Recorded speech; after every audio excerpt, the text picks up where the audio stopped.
মা দুর্গা সম্পূর্ণ করলাম আমাদের দ্বিতীয়তম মা দুর্গার রঙের কাজটি। শুধু ভক্তবৃন্দগণ, এই প্রতিমাটি আপনারা অবশ্যই দর্শন করতে আসবেন। তার লোকেশন হলো লক্ষ্মীদিয়া, কানাই বাবুর বাড়ি, নাগরপুর, টাঙ্গাইল।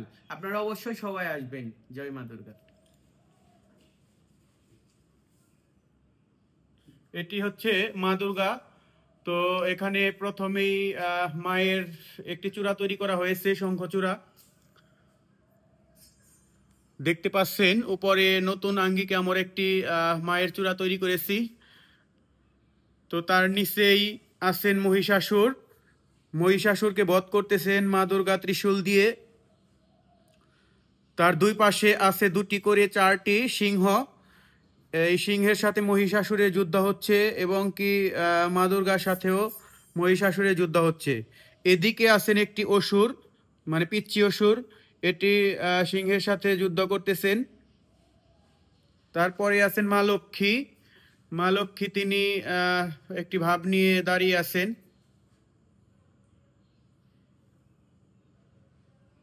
আর এদিকে আছে বাবা গণেশ, তিনি একটি সিংহাসনে খাটের উপরে বসে আছেন।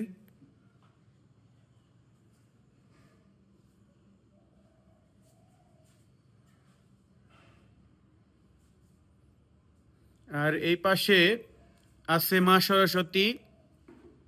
তো মা সরস্বতী হারমোনিয়াম বাদন করতেছেন। পাশে আছেন বীণা। নিচে আছে মহিষ এবং মহিষের উপরে আছেন মায়ের বাহন হাঁস। তারপরে আছেন রথে করে আসতেছেন অসুর। তো অসুরের সাথে আবার যুদ্ধ করতেছেন দেব সেনাপতি কার্তিক। তো কার্তিক আসছেন ময়ূরের উপর চড়ে এবং কি অসুরের সাথে যুদ্ধ করতেছেন। আর সুধী ভক্তবৃন্দ, আমরা এই মন্দিরে আগেই তৈরি করেছিলাম এই পাশে রাম রাবণের যুদ্ধের একটি চিত্রপট। এটি সম্পূর্ণ সিমেন্টের তৈরি।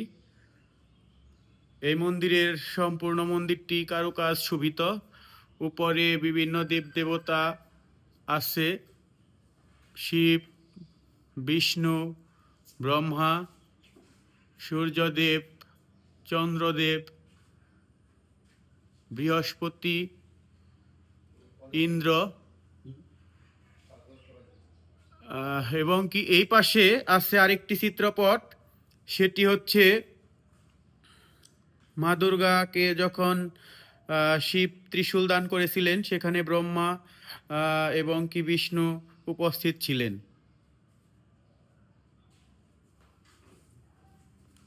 আর এই মন্দিরটি সামনের পোরশন এবং কি সম্পূর্ণ মন্দিরটি আপনাদের একটু দেখাচ্ছি। মন্দিরটির সামনের পোরশন হলো, উপরে শিব পার্বতী আছে এবং কি একটি রথে করে সিংহের রথ, সেটিতে চড়ে শিব পার্বতী যাচ্ছেন এবং কি পিছনে আছেন একটি নন্দী। তো এই সম্পূর্ণ মন্দিরটি এবং কি মন্দিরের ভিতরের মা দুর্গাটি আমরা তৈরি করলাম।